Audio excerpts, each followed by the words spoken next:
Hi hello అండి, welcome to SS vlogs. ఈరోజు ఈ వీడియోలో శ్రావణ మాసంలో వేసుకునే సింపుల్ కోలం ముగ్గులు అయితే చూపిస్తున్నాను. వీడియో అయితే ఎండింగ్ వరకు చూడండి. ముందుగా అయితే మన ఛానల్ని చూస్తున్న ప్రతి ఒక్కరూ సబ్స్క్రైబ్ చేసుకోండి. పక్కనే ఉన్న బెల్ ఐకాన్ని ఆన్లో ఉంచండి. నేను పెట్టే ప్రతి వీడియో మీకు నోటిఫికేషన్ వస్తుంది.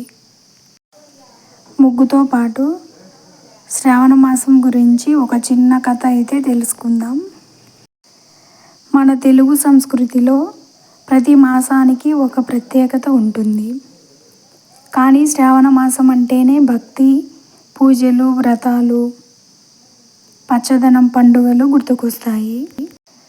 ఈరోజు మనం శ్రావణ మాసం గురించి ఒక చిన్న కథ తెలుసుకుందాం.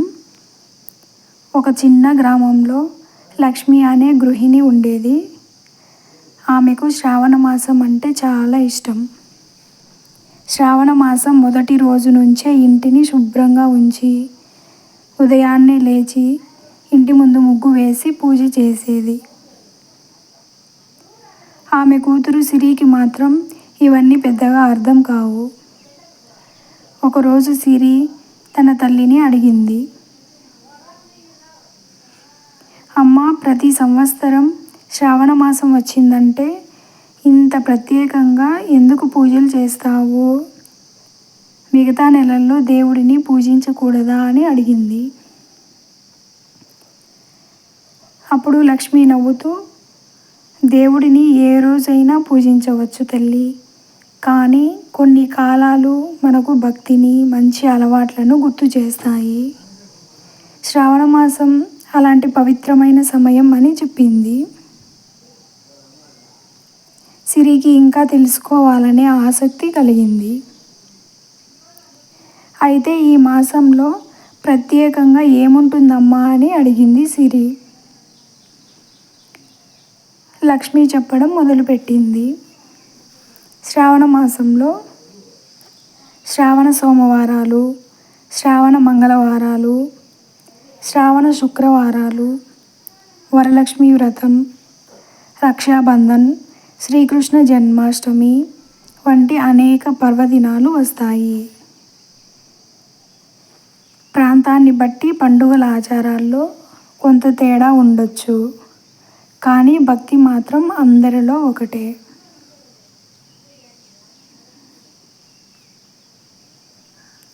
సిరి చాలా శ్రద్ధగా వింటుంది. అమ్మ, శ్రావణ శుక్రవారం ఎందుకు అంత ప్రత్యేకం అని సిరి వాళ్ళ అమ్మను అడుగుతుంది.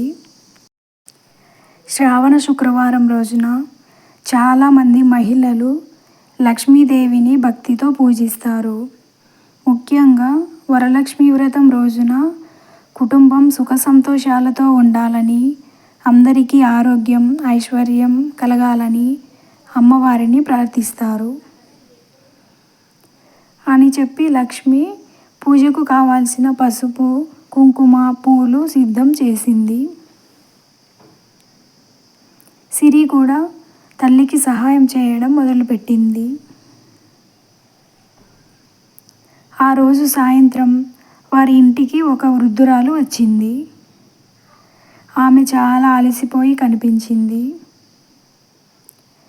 లక్ష్మి వెంటనే ఆమెను ఇంట్లోకి పిలిచి నీళ్ళిచ్చింది.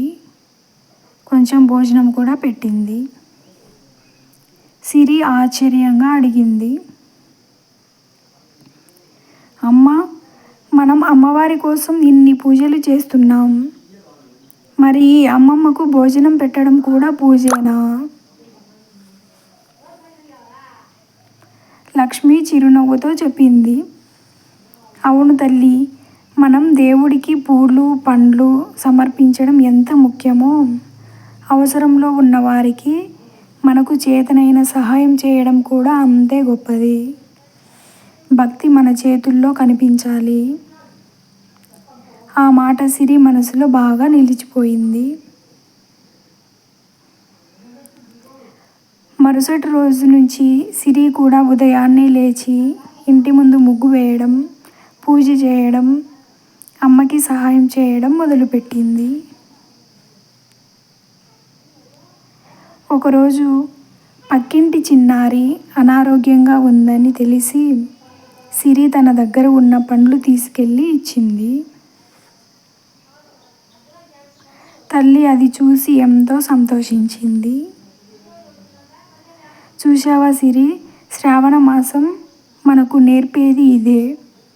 మన ఇల్లు మాత్రమే కాదు, మన చుట్టూ ఉన్న వారి జీవితాల్లో కూడా ఆనందం నింపాలి.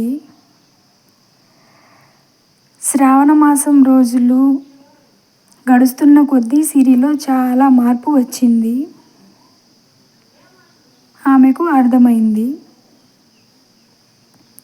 పూజ అంటే కేవలం దీపం వెలిగించడం కాదు, వ్రతం అంటే కేవలం నియమాలు పాటించడం కాదు, భక్తి అంటే కేవలం దేవుడి ముందు చేతులు జోడించడం కాదు, మనసులో మంచితనం పెంచుకోవడం, పెద్దలను గౌరవించడం, ప్రకృతిని కాపాడడం, కుటుంబ సభ్యులతో ప్రేమగా ఉండడం, ఇవన్నీ కూడా మన సంప్రదాయంలో భాగమే. శ్రావణ మాసం పచ్చని ప్రకృతితో మన చుట్టూ కొత్త అందాన్ని తీసుకొస్తుంది. వర్షాలతో భూమి చల్లబడుతుంది, చెట్లు మొక్కలు పచ్చగా మారతాయి. అందుకే ఈ కాలంలో ప్రకృతిని గౌరవించడం కూడా మన బాధ్యత. లక్ష్మి తన కూతురితో చివరిగా ఒక మాట చెప్పింది, సిరి, శ్రావణ మాసం పూర్తయిపోతుంది, కానీ ఈ మాసం నేర్పిన మంచితనం మాత్రం మన జీవితాంతం మనతో ఉండాలి.